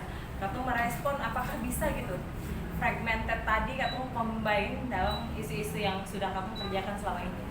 Maksudnya memungkinkan isu demokrasi secara universal yang atau anggap demokrasi bukan demokrasi ya artinya demokrasi ini kan luas ya, jadi jangan teman-teman memahami bahwa demokrasi itu berkaitan dengan kontestasi politik saja atau bahasa apa kerennya yang berurusan dengan isu-isu yang demokrasi saja, tapi lebih-lebih aku bisa melihat secara luas isu demokrasi dari perspektif teman-teman ODA gitu ya, teman-teman literasi, teman-teman lingkungan, teman-teman disabilitas, teman-teman perempuan, teman-teman misalnya dari Cipayung Plus merespon tadi. Kalau kita lihat banyak aku sulit bahwa ini kayak aku lagi masuk di Orde Baru ya gitu, persiapan ya gitu ya, di fungsi ABRI akan dijalankan dengan gerilya gitu. Lalu kemudian ada catatan kritis, orang muda, pertanyaannya orang muda Maluku itu apatis nggak sih gitu? Apatis nggak sih? Soalnya belakangan kita lihat di seluruh Indonesia merespon gitu. Bahkan ada nomor darurat untuk penanggulangan pada saat di aksi di lapangan. Kayak misalnya ada demo, ini nomor darurat yang harus dikontak teman-teman yang bisa dikontak saat terjadi apa di lapangan. Tapi Ambon tidak termasuk dalam daftar itu. Kenapa pertanyaannya? Misalnya, apakah orang muda di Ambon cukup apatis segitunya gitu kan? Atau seapatis itu gitu kan? Karena kan kalau melihat kembali ini regresi demokrasi yang parah gitu. Tapi lagi-lagi masyarakat orang muda kita kayaknya biasa-biasa aja. Tadi Bang Taji sempat menyentil sedikit, orang anak-anak muda Ambon kayak yang ada kan kayak lihat kayak biasa-biasa saja nih toh. Saya ada gerakan untuk merespon RUU TNI Polri. Oke, kamu kasih apresiasi untuk teman-teman Cipayung Plus Kota Ambon ya. Tapi lagi-lagi kita bicara demokrasi itu luas bro. tidak hanya sebatas bagaimana kamu mengedukasi masyarakat tentang kayak anak-anak sini baca nih supaya lebih tahu, lebih pintar, lebih menjadi duta bahasa misalnya, outputnya adalah duta bahasa. Takutnya produk duta bahasa itu dimaknai sebagai sebuah objek produk gitu ya. Nah, impactnya ke masyarakat apa teman-teman? Teman-teman membantu menjaga demokrasi, menjaga ketahanan demokrasi itu dia terjaga dengan baik. Teman-teman, atau Samo ini kan adalah apa ya? Tadi bahasanya nota roh dari jalan dan tidaknya demokrasi itu adalah anak muda misalnya. Nah, kita mau lihat apakah kalau kalau di pecinta alam itu dong atau punya kiblat itu misalnya teman-teman Mapala UI ada Sohogi di situ misalnya itu. Kalau tadi Bang Tajo bilang Prof almarhum Pak Prof Azumardi Azra, beliau juga salah satu orang yang menginspirasi beta saat kuliah gitu ya. Dan teman-teman punya banyak sekali orang muda di Maluku misalnya Bang Tajo, Bang Beni siap bikin katong untuk bikin sebuah gerakan masyarakat sipil yang terfragmentasi dengan beragam isu yang kemudian menjadikan katong bisa jadi satu gerak bersama gitu. Bisa sih kira-kira? Bisa harusnya, karena tapi bisanya ini bisa satu maju satu mundur yang jadi. Karena kita lihat teman-teman mau maju tiba-tiba kamu sing kayak teman-teman dari maaf ya Unimeku sudah beberapa kali kegiatan ya BPM. Tapi kasihannya adalah gini, jujur itu menjadi sebuah Unimeku kan. Nah, coba teman-teman BPM atau semua yang ada yang terhadir di sini merasa bahwa itu penting kan? Tingkat HIV-nya sudah naik. Kira-kira kamu bisa merespon itu dengan membantu dia seperti apa? Bukan bantu secara layanan dasar, bukan. Tapi bagaimana memasukkan isu itu menjadi sebuah rekomendasi kebijakan untuk kamu kasih nanti ke misalnya jadi polisi brief, ada KBNI, ada teman-teman akademisi yang lain yang bisa membantu kamu untuk masuk dalam citizen control tadi gitu. Harusnya bisa. Orang muda itu kritis. Bisa harusnya. Kita tantang teman-teman habis lebaran, kalau mau ya. Habis lebaran, tolong menjawab sebenarnya untuk merespon ini karena nanti akan ada banyak RUU tuh banyak sekali. RUU banyak sekali dan Ambon Cipayung Plus kamu sebenarnya Ormas dan OMS itu beda gitu ya, beda sekali. Tapi lagi-lagi OMS itu kamu punya sistem yang kuat gitu. Harusnya ada anak muda, ada perempuan, ada disabilitas, ada banyak, ada jurnalis. Tapi lagi-lagi kamu punya kekuatan itu tidak jalan gitu. Mau saya habis lebaran gitu, tapi kita hanya kamu banyak fasilitas ya. Ya, kamu bikin semacam kayak konferensi misalnya konferensi bahasanya kayak kalau kita punya ada beberapa di Signal itu aplikasi kamu bikin aplikasi Signal kecil, tapi sebelum itu kamu bikin kamu ketemu begini, tapi bahasanya bukan formal sekali gitu, maksudnya kamu mendesain sebuah gerakan bersama untuk merespon persoalan-persoalan yang muncul dari berbagai stakeholder yang ada yang fokus di Kota Ambon gitu, terkhusus merespon masalah-masalah yang mau kamu hadapi besok lusa ini. Misalnya efisiensi anggaran dia tidak berdampak kepada masyarakat sipil. Oh tidak dong, kalau YPPM kan donornya dari Australia, tidak sama sekali tidak berdampak. Nah persoalannya adalah sekarang Pemkot itu disortir benar-benar anggarannya habis gitu kan, 0 rupiah kas daerah sekarang 0 gitu kan, belum bayar utang kiri kanan. Persoalannya adalah apa yang bisa Katong bantu?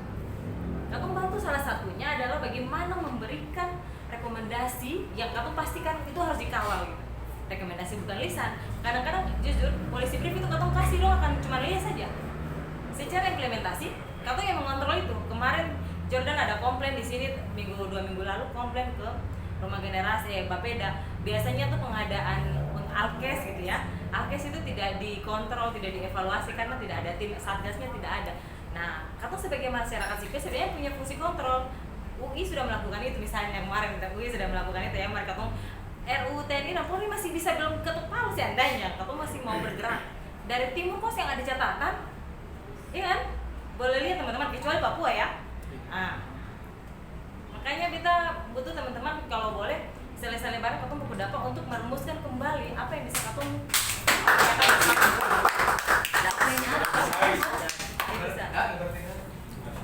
Thank you. Itu bikin survei ya untuk menyambut Indonesia Emas 2045 ya. Ternyata temuan survei orang itu di beberapa tahun lalu atau masih bisa relevan hari ini. Itu ternyata angka partisipasi pemuda itu menurun, teman-teman. Jadi seperti teori tadi di tokenism itu ya, yang hanya datang sebagai pelengkap.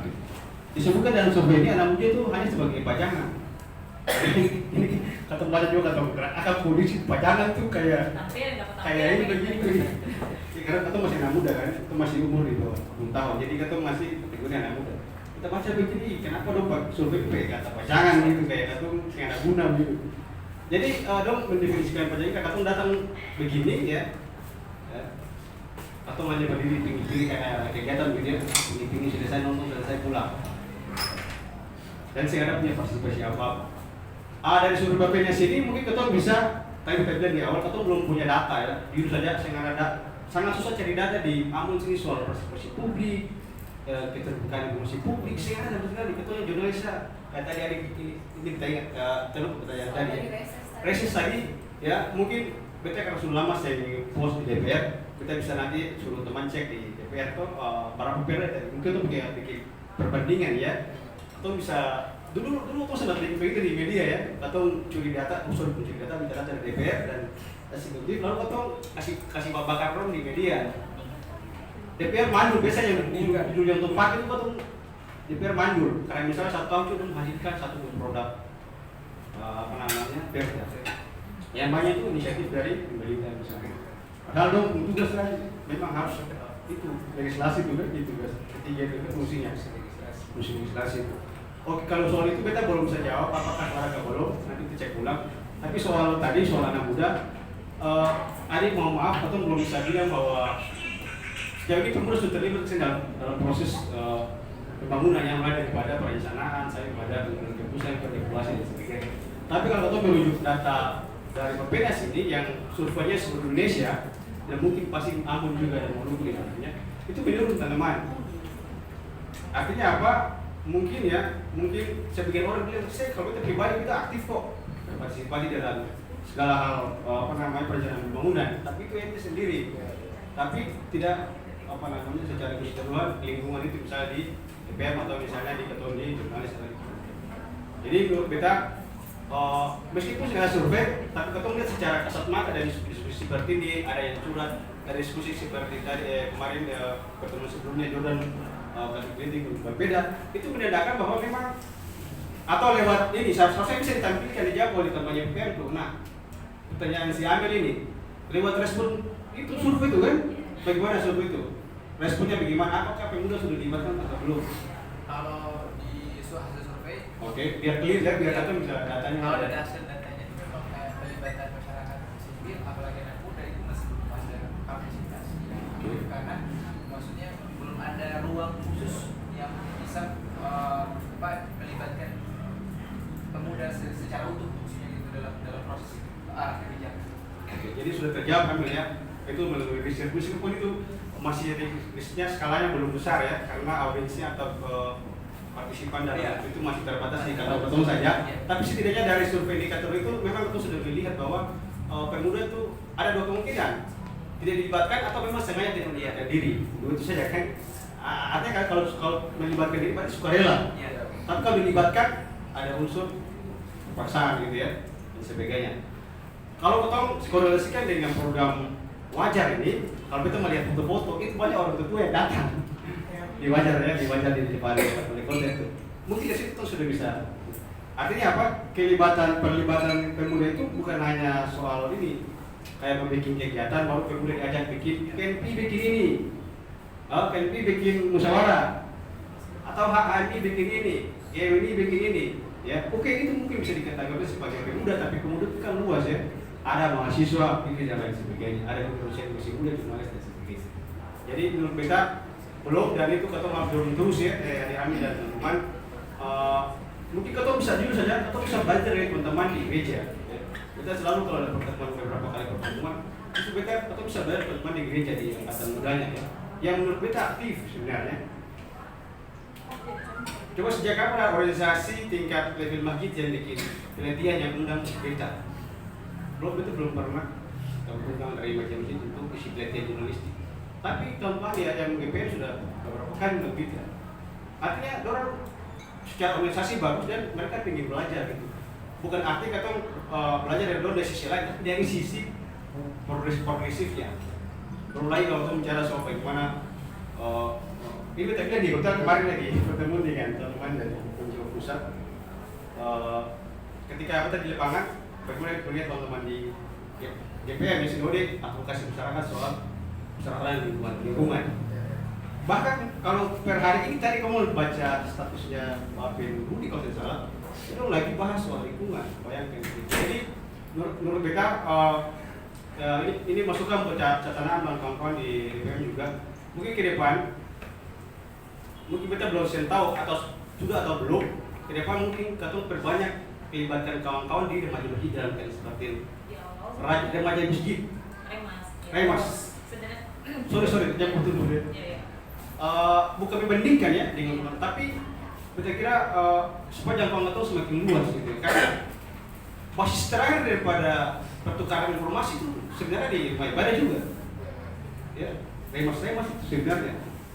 Bahkan kalau kita bicara lebih jauh lagi, ya libatkan imam-imam gitu ya dalam karena apa?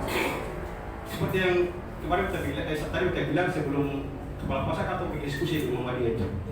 Jadi ada beberapa pengurus masjid yang kemudian menyampaikan kisah bahwa sebenarnya dorang sudah dilibatkan dalam perencanaan pembangunan ya, khusus dari perspektif atau NGO ya. Misalnya mungkin dosen punya kaitan dengan isu-isu demokrasi secara luas, tapi kalau isu soal toleransi itu kan bagian dari demokrasi juga, dan itu disuarakan lewat speaker di masjid itu. Saya kira. Jadi ke depan mungkin atau punya struktur ini ke depan kalau masih tetap aktif seperti Nana bilang tadi, mungkin kalau sudah ya mungkin ketemu lebih tingkatkan ya kawan-kawan dari unsur anak-anak muda yang di apa namanya di level agama begitu lah, kira agama ada dari Hindu, dari Protestan, Katolik, Muslim dan Buddha dan sebagainya. Karena ada pertanyaan seperti itu dari Amir, meskipun dia mewakili wajah dari AMPM, tapi kemudian meskipun dia menyampaikan itu melihat dari internal dia, tapi sebenarnya itu adalah bagian daripada masalah yang dihadapi oleh kemudian. Oke, terima kasih dari kita seperti itu kira dihadapi oleh channel kawan-kawan. Baik, kita singkat saja. Apa namanya? Memang pekerjaan untuk mengkonsolidasi itu bukan pekerjaan yang mudah juga, karena kata dituntut untuk harus cerdas mengidentifikasi isu. Kan orang itu selamanya akan dapat terkonsolidasi dalam satu formasi masyarakat sipil apabila dia merasa bahwa ada kesamaan, baik itu kesamaan isu, kesamaan musuh yang hendak dilawan. Tadi misalnya soal konteks teman-teman HIV tadinya, saya kira ini cerita yang menarik. Ini kan cerita soal kedewasaan pemerintah dalam melihat ini loh, ada formasi sosial masyarakat sipil yang secara aktif terlibat bersama dengan teman-teman pengidap. Kalau toh misalnya pemerintah mesti aktif kan basisnya cukup jelas bahwa indeks pembangunan manusia itu kan ditentukan berdasarkan tiga faktor, pendidikan, kesehatan itu kan salah satu aspek yang menopang IPM, indeks pembangunan manusia, dan juga ekonomi. Saya kira itu cerita yang justru itu yang kita maksudkan soal karakteristik pemerintah yang hendaknya partisipatif. Sejauh ini kan yang kita bayangkan bahwa praktik partisipasi itu hanya dilekatkan seolah-olah hanya pada masyarakat sipil, padahal tidak juga. Karakteristik partisipatif itu juga mestinya dimiliki oleh pemerintah. Kalau karakter partisipatif yang dimiliki oleh masyarakat itu yakni mereka datang, mereka memberikan pikiran, terlibat bersama-sama membantu pemerintah. Sementara karakteristik partisipatif dari pemerintah hendaknya terwujud ke dalam entah itu semacam kemampuan untuk menyeting forum yang melibatkan keperbagaian masyarakat sipil dengan formasi isu yang beragam. Saya kira cerita teman-teman HIV itu menarik. Lalu karena Nam tadi soal apakah pemuda Ambon apatis. Kakak Nam kita jujur saja, kita jujur.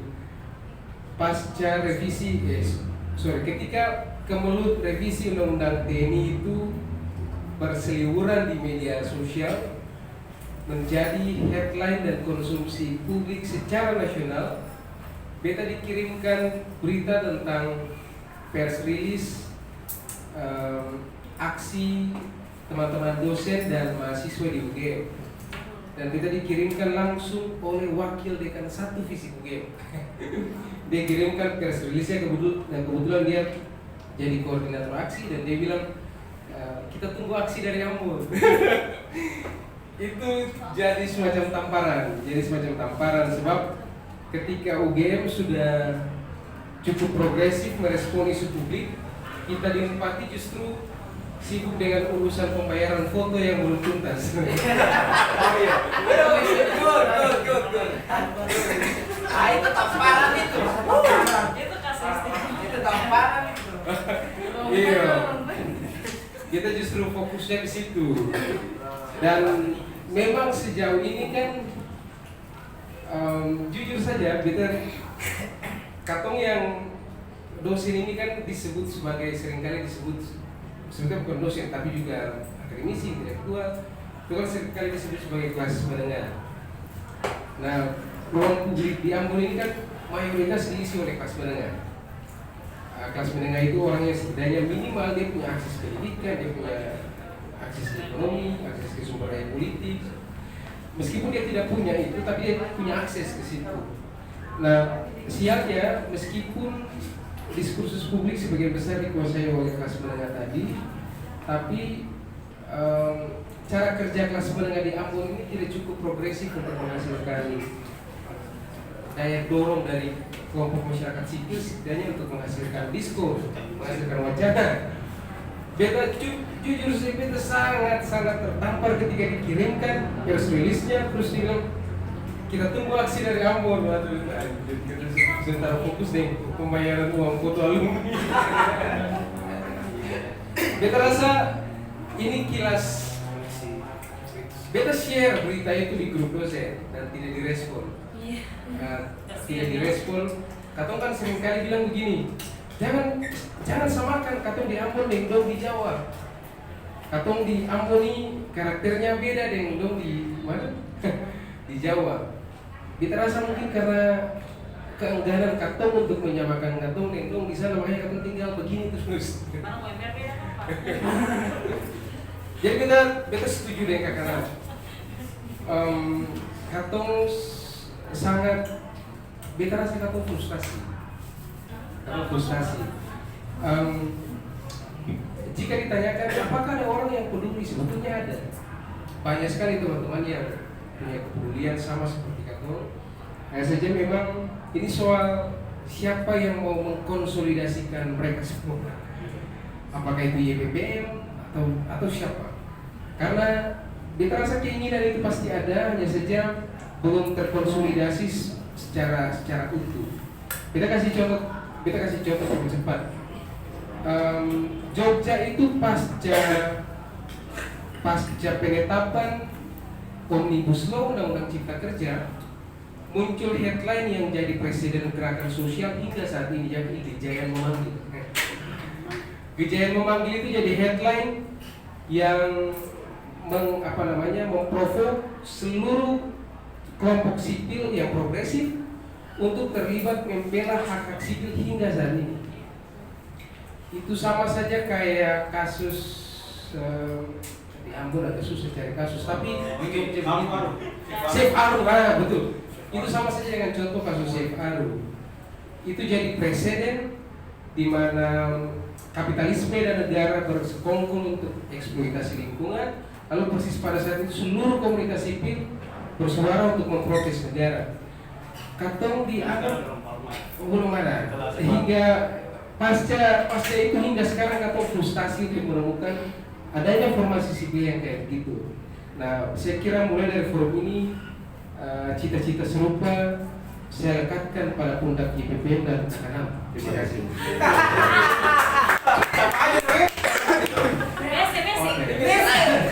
Oke, baik. Mungkin Kan ini itu calon dosen kan magister. saya lihat itu benar-benar berarti pertanyaan yang kedua di depan dan luar biasa menjawab pikiran.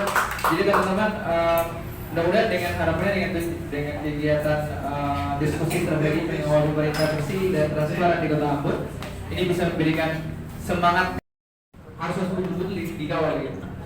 Jadi teman-teman akan ada banyak lagi kegiatan-kegiatan yang akan dilakukan oleh BBM. Kami akan apa ya, bisa dibilang Katong di sini akan mereview teman-teman juga sebagai daftar list undangan. Jadi mana partisipan yang menurut kami berpartisipasi dalam kegiatan ini akan menjadi list-list yang nanti akan lanjut ke kegiatan selanjutnya. Jadi teman-teman sekali lagi seleksi ini seleksi. Boleh.